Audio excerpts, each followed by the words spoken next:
And now, Pujya Atman Sri Swami Jyotirmayananda commences tonight's satsang with a Sanskrit peace chant. Om Purnamadaha Purnamidam Purnat Purnamudachyate Purnasya Purnamadaya Purnamevavashishyate. Om Shanti Shanti Shanti. We begin with mystic song by Sri Swami Lalitananda, played and sung by Sri Swami Umananda and Rajanish. Our song tonight is called O Goddess Lakshmi, Abide in My House.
star you shine, secretly you watch from above.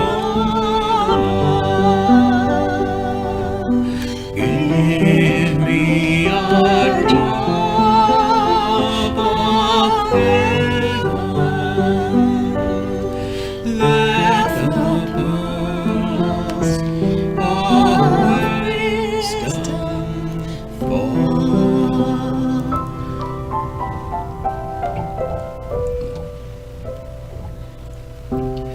Oh, divine Mother,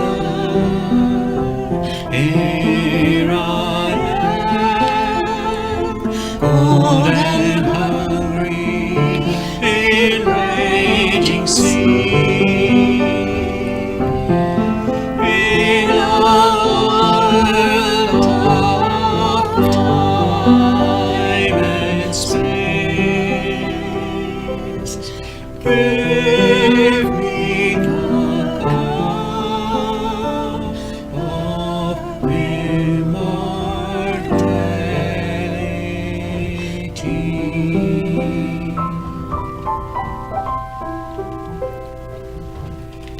Om Shri Mahalakshmi Namah.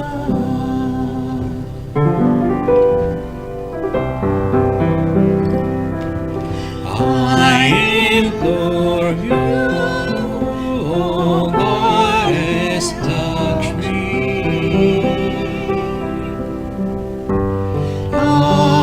abide in my house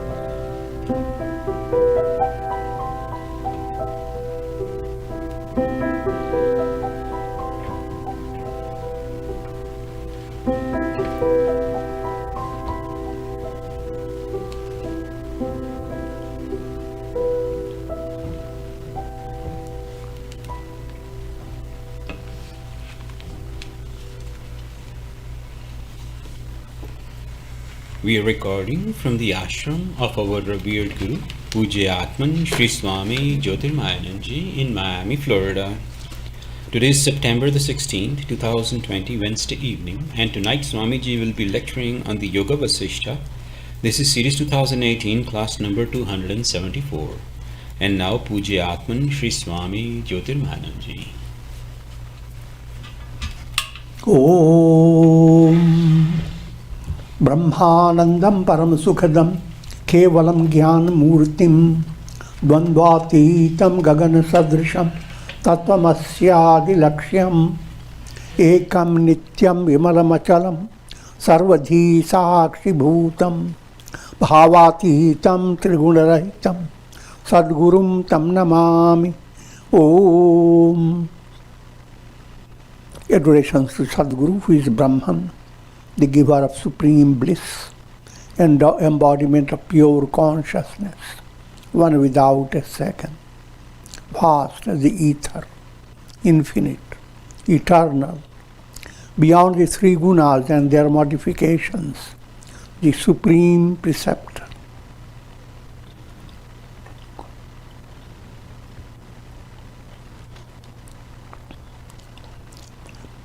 We continue Yoga Vasistha, Nirvana Prakarana Purvardha, section 19. And that relates to story of Kakabhushunda.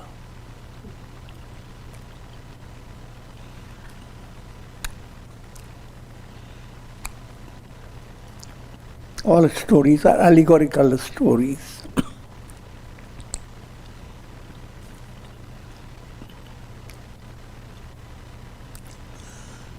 Kakabhushunda is a crow. But he is the son of the mighty crow, Chanda, who is a vehicle of goddess Alambusa.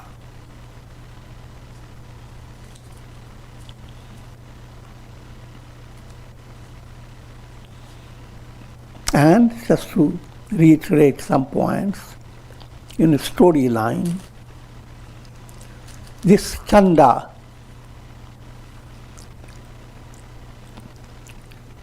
mated with swans. The vehicle of goddess Saraswati is swan. And the swan has its own boys, girls, swans, all both types. And this crow of Alambusa mating with those swans brought about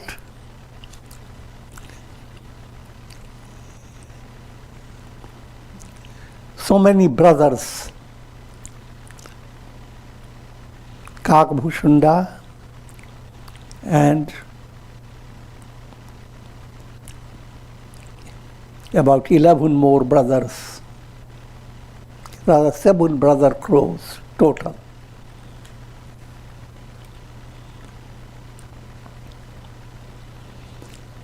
Subtle meaning behind it, I've already explained, but reiterating it.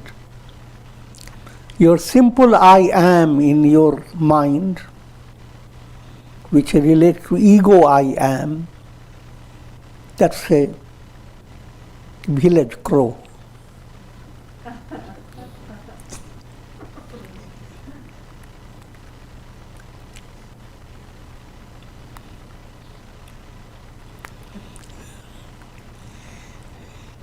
But when sadhana brings changes in your understanding and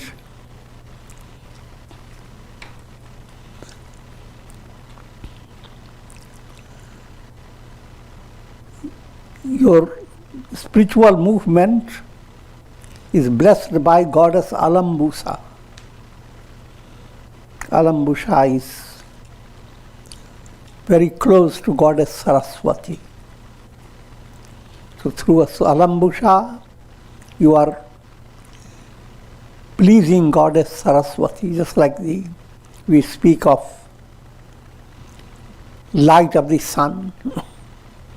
And then what follows is Prabha, the luminosity. The luminosity is Alambusa. The light is Saraswati. So that close relation.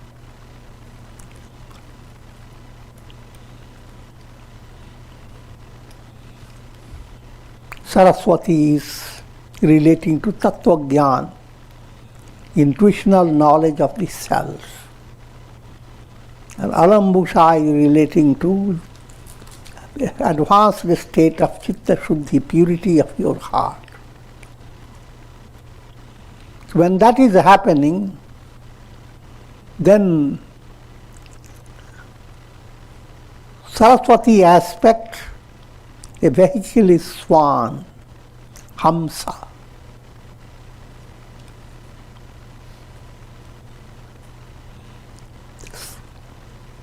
The swan term, Sanskrit word for swan is Hams. But the same Hamsa is Ahamsa. The I am in you no longer is a village crow. It says, I am that.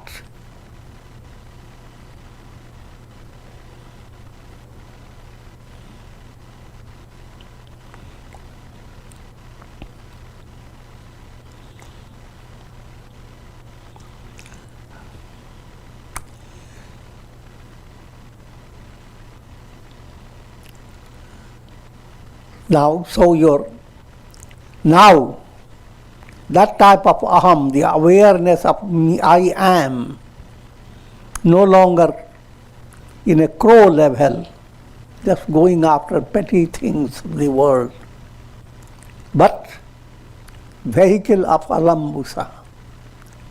And now that crow communes with the swans of Goddess Saraswati. And as a result, Kakabhushunda and 7 brothers are born.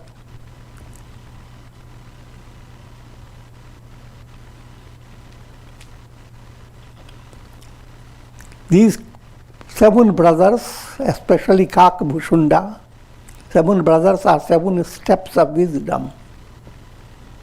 And Kakabhushundi is the highlight of all those 7 points.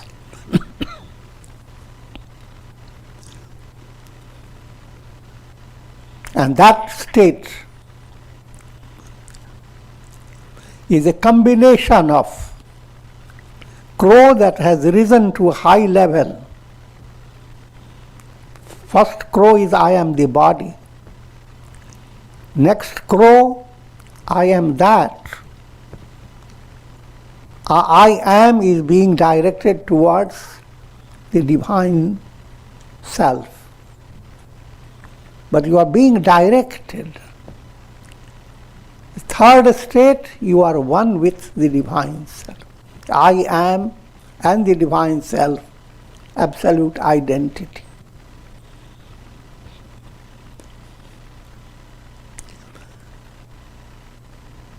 Now we go on with the scripture.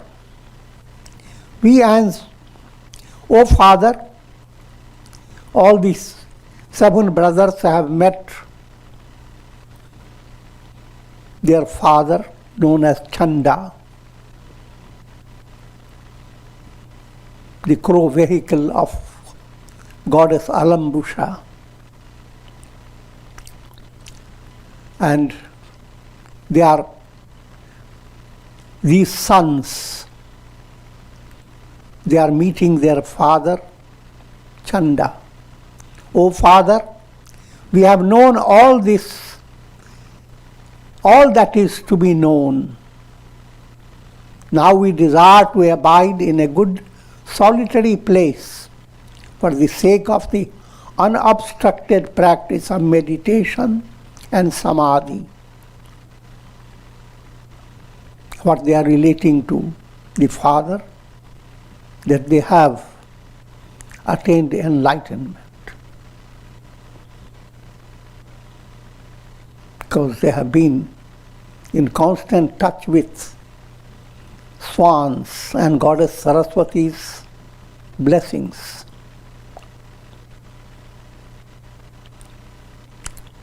Chanda replied, O my children, there is a mountain known as Meru, which is the highest of all mountains,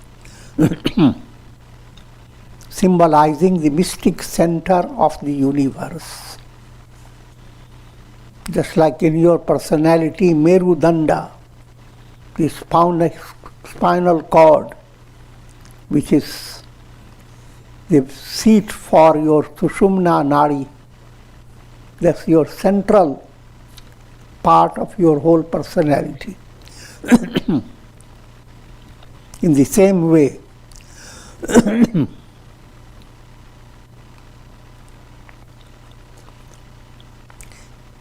Meru mountain, allegorical term, is the spinal cord of the whole universe.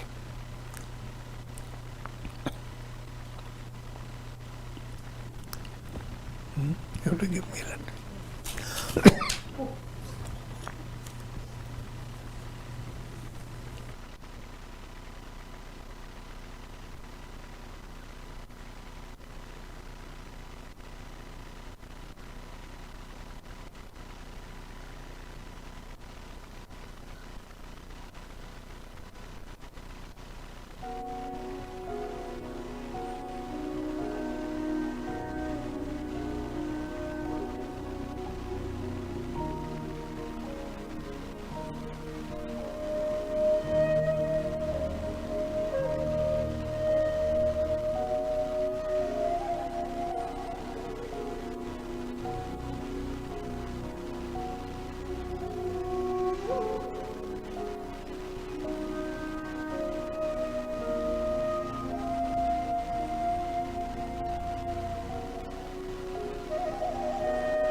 You must know that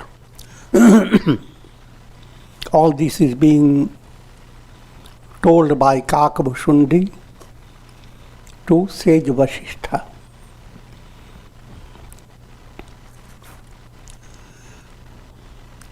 In this storyline, when the sons of Chanda asked where they should go to be completely free of all distractions, Chanda replied that they should go to Meru mountain, highest of all mountains, which is the mystic center of the universe. It is the great receptacle of treasures and gems, and is the abode of numerous celestial beings. Its extension is beyond imagination. On the northeastern side of this mountain, there is a summit known as Chuta. Cha-uta. Cha is movement, progressive movement. Uta means the goal of that whole movement.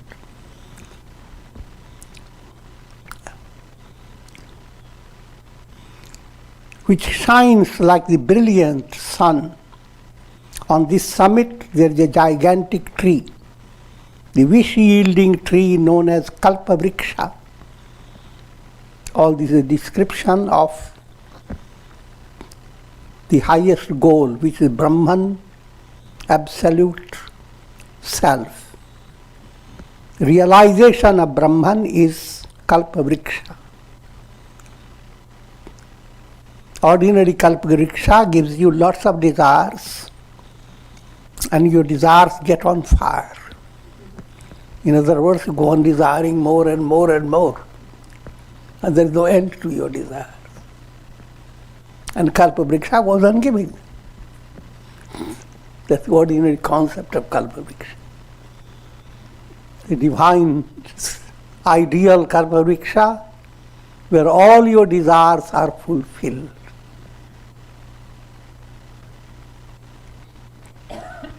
Param Tripti, supreme fulfillment.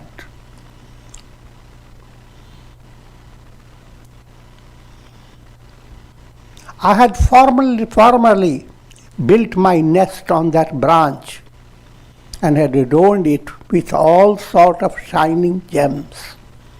There I used to sport and enjoy myself as long as goddess Alambusha was in Samadhi. This is the Chanda telling this to the children, his sons. O my children, go to that nest which is untouched even by gods. Whenever we speak of gods and heaven, gods with not capital G, small g, then gods relate to souls that has gained a lot of punya karma, lot of virtuous deed, and therefore these gods stay in heavenly world. They don't go beyond. Their whole role is enjoying heaven and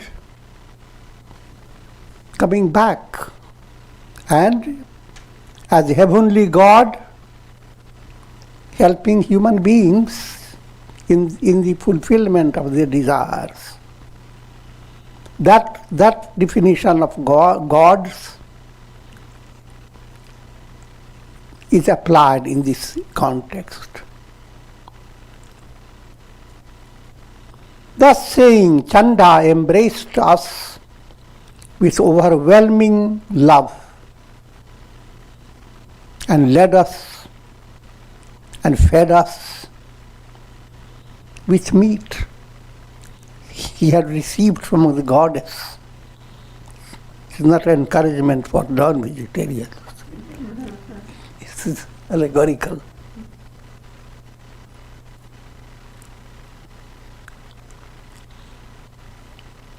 Then we departed from our father, flying through the sky, beyond the drifting clouds.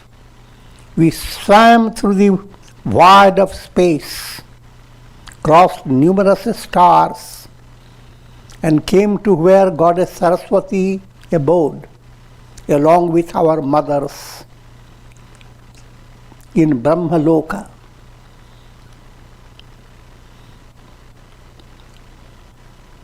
This is all allegorical description. It is not a physical journey. It is an internal progress. When you come from one step to the next step, it's like you have traveled a vast distance, passed through layers of silvery clouds, and encountered a lot of thrilling experience.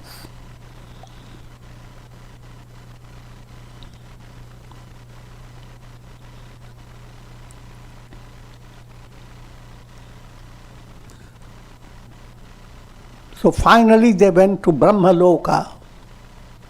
But even Brahmaloka was not their goal.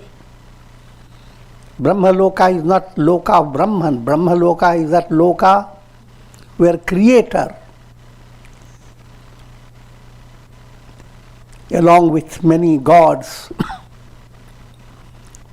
handle the work of creation, preservation, and dissolution of the world. Here Brahma represents all the three roles: Brahma, Vishnu, and Shiva. But if you belong to that world, that's not liberation.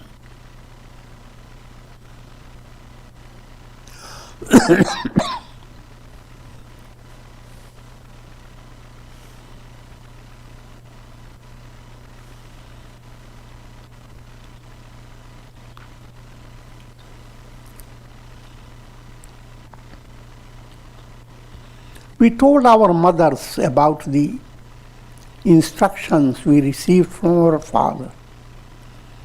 Immensely pleased, they embraced us with great affection. Then, having bowed down to them in reverence, we departed from the world of Brahma and flew directly to Meru mountain. Having discovered the nest, we began to live in it. Thus, O sage, I have related to you the story of my birth and how we settled in this nest, far removed from the world of distractions.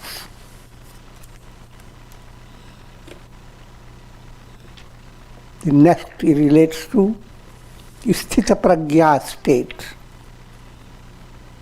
One who has attained enlightenment and is intrinsically, deep down, perfectly detached from the whole world, but at the same time handles all worldly duties led by prarabdha.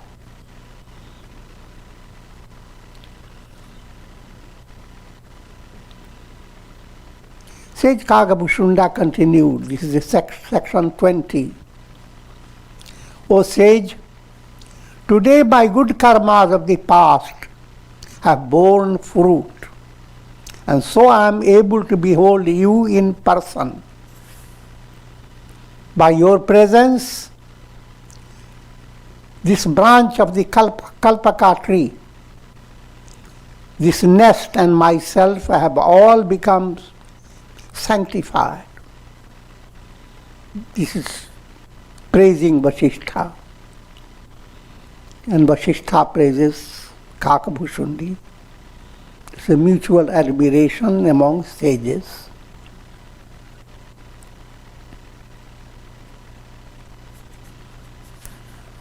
Another point is being brought out. that one who has attained enlightenment, his liberation is secure, but how his personality operates in the world, that depends upon the prarabdha karma of the sage. No sages have exactly the same karma. So every saint has a different story. Otherwise we'll read only one saint's story and that's it.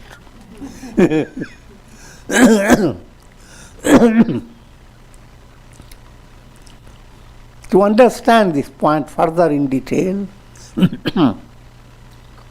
prarabdha is of three types: ichha prarabdha, parecha prarabdha, anichha prarabdha.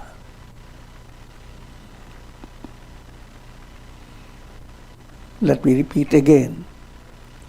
Ichha prarabdha, his actual name is svecha prarabdha. A prarabdha that operates according to your own wish. Karma doesn't operate according to your wish, you see. Some karma does.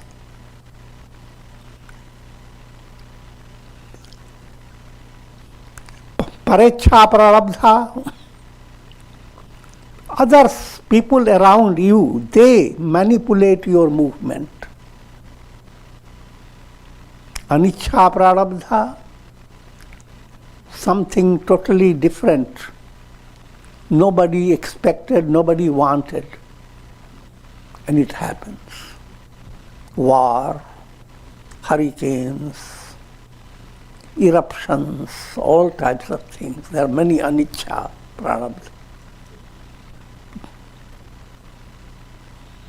Even death.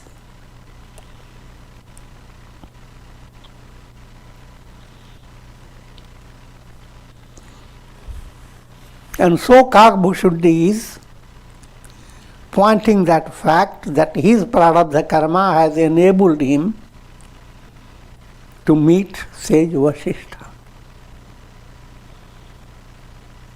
And he's so happy about it. Sage Vasistha replied, "O king of birds,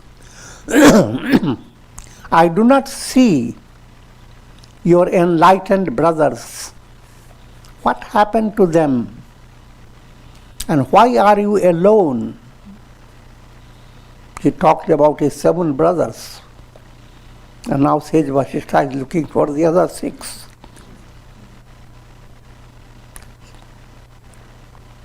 Kakbhushuddhi answered, "O best among sages, I and my brothers lived together in this nest for a very long time. Just as days pass in the lives of men, the yugas rolled in our lives." Now people reading it, they take it literally like a big history. And yugas have been then described, how long time. What is human concept of a year? Thousands of years go to form each yuga. Then many yugas together forms a kalpa. And on that basis, great deities have been allotted a time period. So many yugas have to pass through for Brahma's departure. So many yugas pass through in every day of Brahma. But unfortunately he has only 100 years.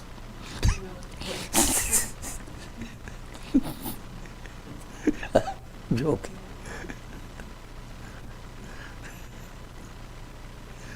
The joke is directed towards understanding. Time is not a reality. How does your mind experience? Such like you will look into your iPad and suddenly you've gone to Alaska. and you've gone to some other forest where you are enjoying the dance of peacocks. All that is happening before you. If you had to go physically, it would have taken long time. So, if you want to describe that in physical language to a kid, look, this is Alaska. But if you go there, it will take you so many days, so many things. So from child's point of view, he measures it by time. From your point of view, it is just immediate, right there before your eyes. Simple way to understand again. All your experiences of time, space, causation is a magic of your nervous system. How is time experienced by a crow, by a donkey, by a monkey, by different creatures? Even among human beings, when you are very happy and living very joyous, how does time flow? So time is not a reality from mystic point of view. So therefore, when you are experiencing profound calmness, as if you have traveled through many yugas, and if you are coming in touch with Brahman, you have thrown away millions of yugas. So that's to be understood.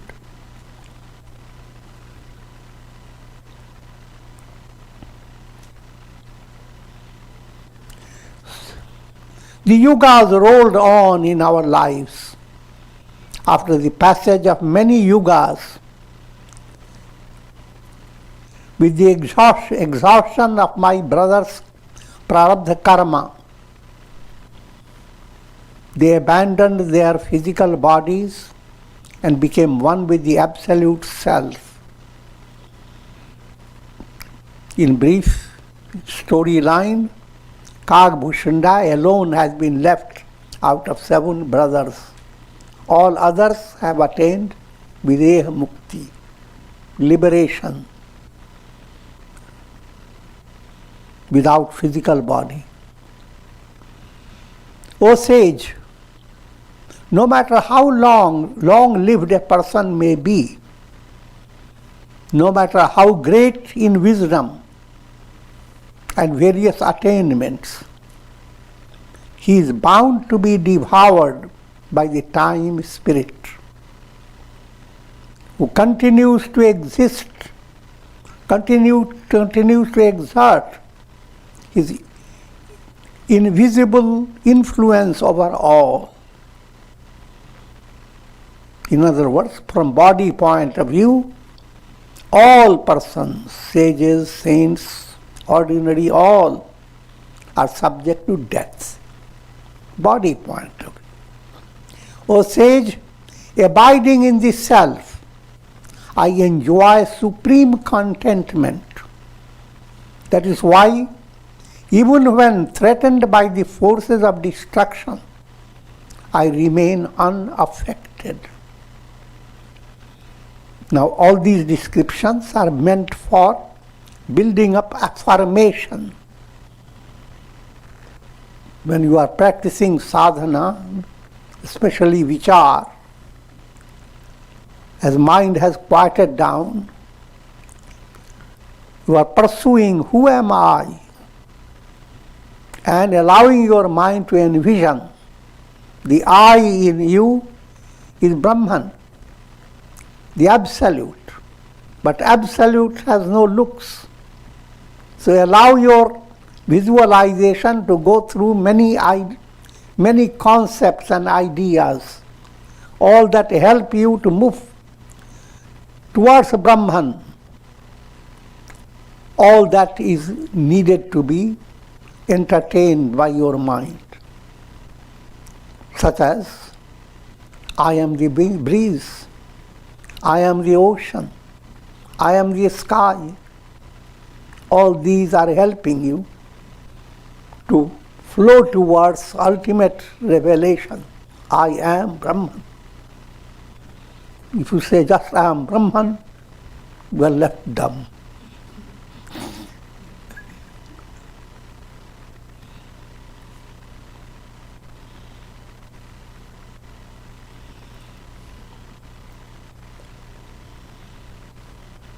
I have no identification with the body. Neither do I desire death, nor do I crave for life. This is affirmation. You have to start talking to your real I am. If you are only dealing with your little I am, you are the crow. Crow stage. Village crow. Grow out of it.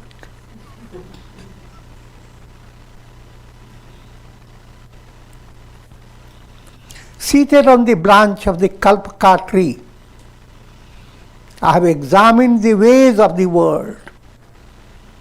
If your heart opens up to the understanding, this world is not mine, this is not me. Any involvement in the world is led by ignorance. So this type of thinking is called affirmation.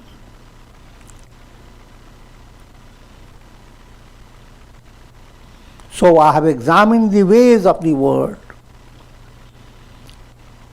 finding nothing substantial in the objects of the world. My mind remains serene at all times. Therefore, once you know the world, once you have understood the world is an illusion, a maya, deeper level, you remain like the sky.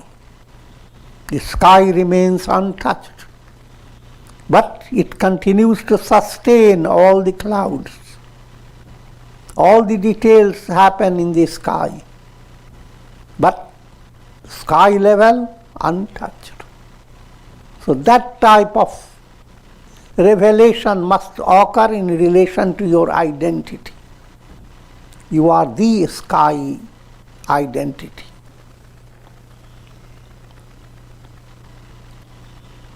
I have mastered the pranas, and therefore I remain unaffected even during the states of universal dissolution. Here pranas are referring to cosmic energy. So all the clouds move led by energy. But that energy and all the movement of the clouds, they don't toss the sky away. The sky remains untouched. So that state is described as I have mastered the prana, the cosmic energy. The minds of those who are fettered by expectations remain restless, like household crows.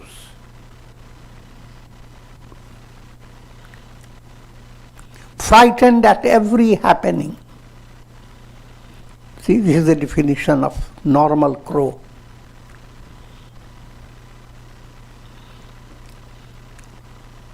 But my mind is ever free of all desires, and therefore it enjoys supreme fearlessness. Reflecting again and again upon the essencelessness of objects, I have freed myself of their alluring effects. However, those who do not reflect are easily deluded by them. Same objects that have such impact on human mind due to lack of vichar, lack of reflection.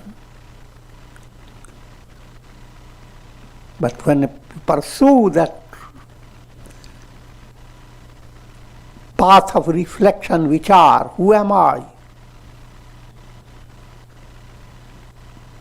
And begin to understand that involvement in the world is just like being involved in a dream. And a dream experience does not stay. It's illusion or involvement in mirage.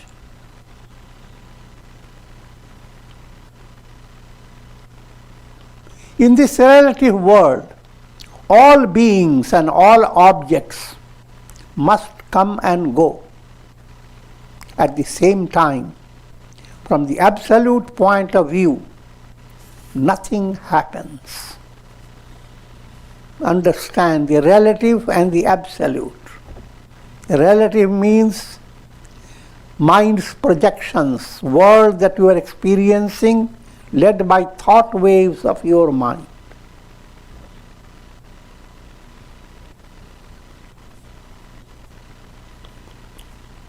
But while thought, you are involved in the world that is created by your thought waves. The reality behind your world is the screen, the substratum on which projections are being cast. That basis, the support behind projections, that's the real I am. You are unshaken I am behind your iPad, where everything is shaken. But this advanced understanding, but then you simply can't just jump out of this state to that state. It will require your integral yoga. But this understanding must go on building up within yourself, while you involve your daily life in integral, doing your duties, adding in this state of doing duties, developing a sense of sadhana behind your work. Every work you are doing is a kind of worship. Even you are feeding yourself, you are worshipping your tongue. The tongue is not yours.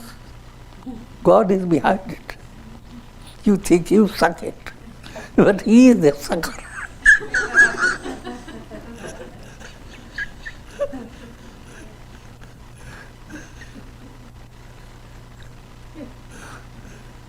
So, Karma Yoga must open your heart to a deeper feeling behind what you do. Bhakti begins to develop devotion to God. Your sentiments should not become always rattled, but they must be enriched by divine love. You are loving someone, you are in a family of God. And so, your heart brings in soft blossoms of divine feelings. And that becomes a path of Bhakti Yoga. In a path of will, the willpower within you, that Dhyana Yoga. How you are meditating, how do you concentrate? What is your focus in your daily life? That gradually goes on changing to being focused on God, who is the reality behind all. That's the Dhyana Yoga project. And Jnana Yoga project, allowing things to be understood in the light of intuition. Your intellect is a limited function of your understanding. And it's all that you see through your iPad is something, a passing illusion. All things that you see or experience through your nervous system, they are reality in relation to you as a human being, but they are not absolute reality. Just a little change in your brain, a little hit in your brain can change so much of your experience, so much of your memory. So you must realize that's all the world we live in. Is that the goal of life? Not so. What is behind all this? The source of all this is Satchidananda, the real self, existence, pure consciousness and bliss absolute. That is I am. I am Brahman.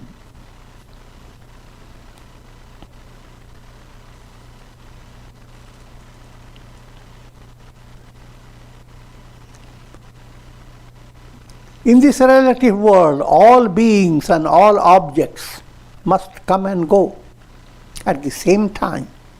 From the absolute point of view, nothing happens. There is neither coming nor going. That is why I remain fearless at all times. Kakbhushundi gives that experience, which means simply all this conversation is meant for aspirants to learn about what it means to be enlightened. Though apparently being seated on the tree, in reality I am ever established in the self. My mind never sinks in the waves of illusion in the form of attachment or hatred. It is never forgetful of the self. O sage, what can a person gain by indulging in the objects of the senses that are deceptive in nature? It is satsanga that bestows upon a person the wish-yielding gem of intuitional vision, attaining which all one's desires are fulfilled. I am privileged to have the satsanga of sages like you. And with this we will be concluding. Om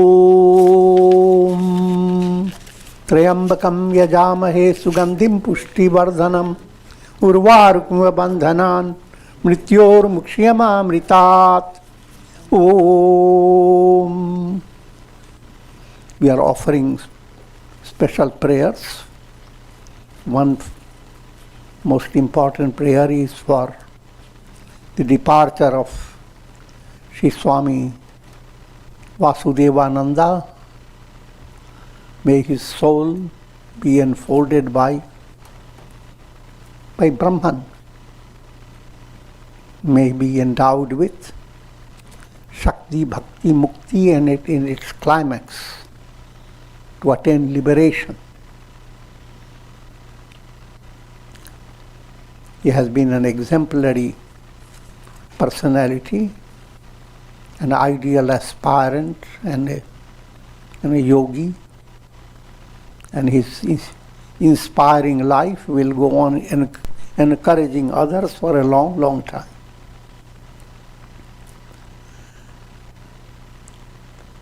And we are also praying for Sridhar Marathe. It's right here. This is his 99th birthday. Om Ram Ram Ram Ram Ram Ram. Om Namah Shivaya. Om Namah Shivaya. Om Namah Shivaya. Om Trayambakam yajamahe sugandhim pushtivardhanam urvarukmiva bandhanan mrityor mukshiyamamritat. Om. And our prayers is also for the whole world. May all be showered by the Karunamaya Ras, grace of God, to alleviate sufferings and to awaken aspiration for enjoying Shakti, Bhakti and Mukti. Om Trayambakam Yajamahe Sugandhim Pushti Vardhanam Urvarukmuva Bandhanan Mrityor Mukshiyama Mritat. Om Sarve Bhavantu Sukhina Sarve Santu Niramaya Sarve Bhadrani Pashyantu Ma Kashchid Dukha Bhag Bhavet. Om Shanti Shanti Shanti.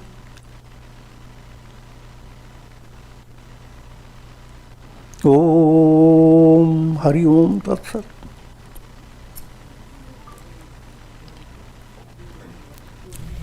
If you have any questions, Swamiji will answer them.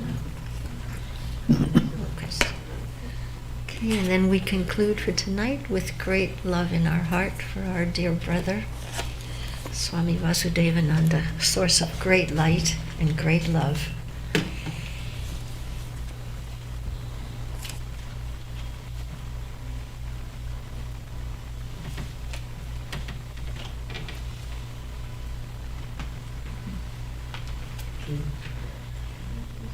Om Shri Sadguru Nanak Maharaj Ki Jai.